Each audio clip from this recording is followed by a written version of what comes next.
Dame tu palabra, Señor. Quiero conocer de tu amor en todo lo que digo, oh Dios. Que sea tu palabra mi voz. Gracias por estar con nosotros aquí en el programa Lea la Biblia. Nosotros estamos estudiando 1 de Samuel. Vamos a ver en el programa de hoy el juez Samuel, ese personaje tan interesante. Así que acompáñenos en este estudio. Dame tu palabra, Señor. Quiero conocer de tu amor en todo lo que digo, oh Dios.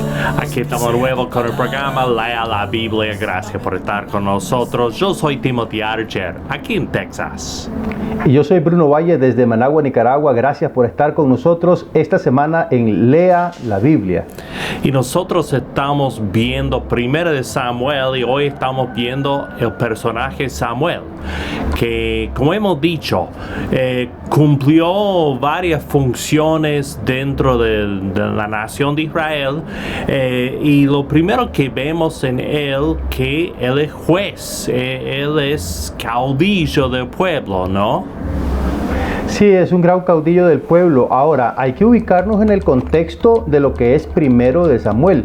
Y lo que tenemos que destacar es que los israelitas venían de sufrir una gran derrota a manos de los filisteos, según lo dice el capítulo 4, versículos 3 al 11.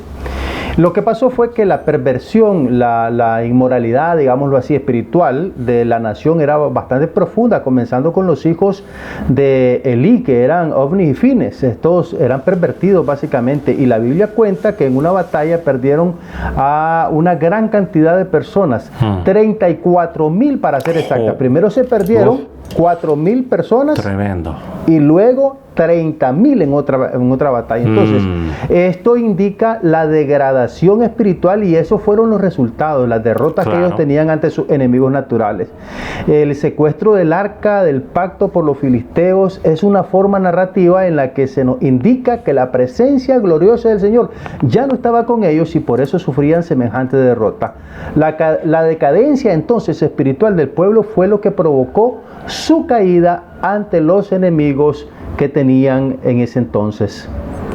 Claro, y vemos este traspaso de la autoridad espiritual de la casa de Elí a, Samuel mismo, ¿no? Él llega a ser el sacerdote en vez de los descendientes de Elí, porque todos murieron. Pero Samuel no es solamente sacerdote, sino es juez, es caudillo, es dirigente, es uno de los más exitosos de todos. Vemos que Dios estuvo con el pueblo, y lo más importante, que el pueblo estuvo con Dios, ¿no? El pueblo buscaba a Dios durante la vida de Samuel. Vemos que tuvieron décadas de paz por el liderazgo de Samuel. A principio de su liderazgo, los filisteos atacaron a los israelitas, y Samuel los venció no con el arma, sino con la oración, con la ayuda de Dios, pidiendo a Dios que Dios abrió a favor del pueblo, y ganaron una gran victoria contra los filisteos. Y dice el texto que los filisteos no volvieron a invadir su territorio, porque sabían que Dios estaba con ellos. Así fue, definitivamente la situación era bastante complicada para los filisteos cuando lideró Samuel. Este era un gran líder, definitivamente. Ahora bien, hay una cosa muy importante que tenemos que destacar. A diferencia de los demás jueces, que fueron varios, Samuel no fue un líder militar. Pongamos ese acento sobre este asunto. Él no fue un líder militar, sino que fue un líder espiritual, lo cual nos deja ver la razón por la que se acabó el ciclo constante ese de que las personas de Israel pecaban, se arrepentían, pedían ayuda, Dios les mandaba un socorro por medio de un caudillo, un líder, y después ese ciclo volvía a comenzar. Entonces, se acabó ese ciclo por la llegada de Samuel. Entonces la desobediencia y el arrepentimiento se acabó. El principal problema de esta gente no era militar, no era político, era básicamente un problema espiritual. Y por eso la dirección espiritual de Samuel le dio al pueblo un final increíble. Es decir, le dio al pueblo el comienzo de su historia nacional, por decirlo así, ya como Estado de Israel. Y lo podemos ver cuando Samuel convoca allá en el capítulo 7, convoca a una gran asamblea donde les dice a la gente que tienen que consagrarse al Dios de todos los cielos para que pueda irle bien. Entonces, lo encontramos ese hecho sorprendente en el capítulo 7 de primero de Samuel. Y a mí me encanta eso que él levanta y lo llama Ebenezer, ¿no? Como era la costumbre de ellos de levantar un monumento después de una batalla, después de una victoria. Pero este monumento no era para honrar a Samuel, no era para honrar al ejército. Se llamaba Ebenezer porque eso quiere decir hasta aquí nos ayudó el Señor. Qué lindo. Era un monumento a la ayuda del Señor, mostrando la gratitud, mostrando esa actitud de dependencia. Pensamos en Samuel, que fue un niño cuando fue dejado en el santuario, cuando fue llevado a los sacerdotes. Creo que él aprendió de chiquito el concepto de dependencia, ¿no? Porque él dependía de estos hombres viejitos, ¿no? No tenía a su madre, no tenía a su padre ahí. Estaba ahí con estos hombres religiosos que seguramente algunos de ellos eran muy buenos, pero no es lo mismo. Él tuvo desde chiquito que consagrarse a Dios, que depender de Dios. Entonces eso se ve en su liderazgo, ¿no? Que era justamente lo que hacía. No dependía de su espada, no dependía de sus tácticas militares, dependía de Dios, ¿no? Sí. Qué gran lección para nosotros. No hay duda. ¿Cuántas veces nosotros queremos depender de hombres, de pastores, de predicadores, de gobernantes, de políticos, cuando nosotros lo que más necesitamos es depender de Dios? No quiero adelantarme. Acá en 1 Samuel vamos a hablar de ese concepto de Dios como rey contra los reyes humanos, pero lo que veo en la vida de Samuel es eso, ¿no? Un hombre dedicado a Dios, dedicado a la oración, consagrado completamente y dispuesto a vivir toda su vida buscando a Dios, ¿no? Y se nota que fue desde el inicio, como los estaba señalando, se nota que desde el inicio, desde su niñez aprendió como la obediencia, ser alguien sumiso. Eso se ve cuando Dios lo llama por la noche y él acude a Elí para preguntarle qué necesitaba. Entonces esa actitud de sumisión y de obediencia se mantuvo con él hasta el fin de sus días. Entonces nosotros tenemos que aprender de eso, ¿no? Amén, a veces nos encontramos como israelitas donde estamos desanimados, donde nuestros enemigos parecen muy fuertes, donde todo nos va mal, y tenemos que recordar que solamente necesitamos buscar a Dios. Tal vez no obtengamos riquezas, no tengamos todas las cosas físicas, pero sí tendremos esa fuerza espiritual como la que tuvo Samuel. Así que nosotros vamos a continuar leyendo este hermoso libro en los próximos programas. Vamos a seguir con este programa después de esta pausa.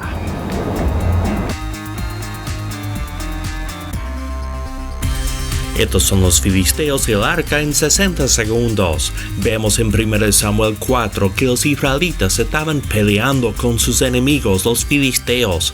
Como no les iba bien, decidieron llevar el arca del pacto al campo de batalla, pensando que les traería suerte. Tristemente, en vez de reconocer la santidad de Dios, su pueblo lo trataba como un amuleto. Los filisteos ganaron la batalla y capturaron el arca. Lo llevaron al templo templo de su Dios, pero cada vez que lo dejaban ahí, el ídolo pagano se caía, terminó rompiéndose. Además, Dios envió una plaga de tumores y de ratones que destruían todo. Al final, los filisteos regresaron el arca a los israelitas, reconociendo de esa forma la superioridad del Dios de Israel. Son los filisteos y el arca en 60 segundos.